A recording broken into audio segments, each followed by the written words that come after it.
Hi guys, welcome to YouTube channel. నేనైతే చేపల fry అయితే చేస్తున్నాను. నేనైతే ముందే కలిపి అయితే పెట్టుకున్నాను.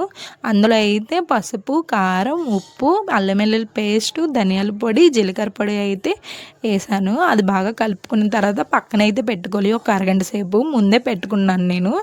ఇక్కడైతే ఆయిల్ అయితే వేస్తున్నాను. అదైతే బాగా అయితే వీటెక్కాలి, లేకపోతే చేపలు అనేది అతికిపోతాయి. చాలా బాగా వీటెక్కాలి. ఇక్కడైతే చూడండి, నేనైతే చేపలు వేసుకుంటున్నాను. బాగా వీటెక్కితేనే అలాగైతే బుడగలు అనేది వస్తాయి చేపలకి. ఇదే నా లాంగ్ వీడియో యూట్యూబ్ ఛానల్లో. ప్లీజ్ సబ్స్క్రైబ్ చేయండి, సపోర్ట్ చేయండి, లైక్ చేయండి, షేర్ చేయండి. బాయ్ గాయ్స్, చూసేద్దాం వీడియో చూడండి.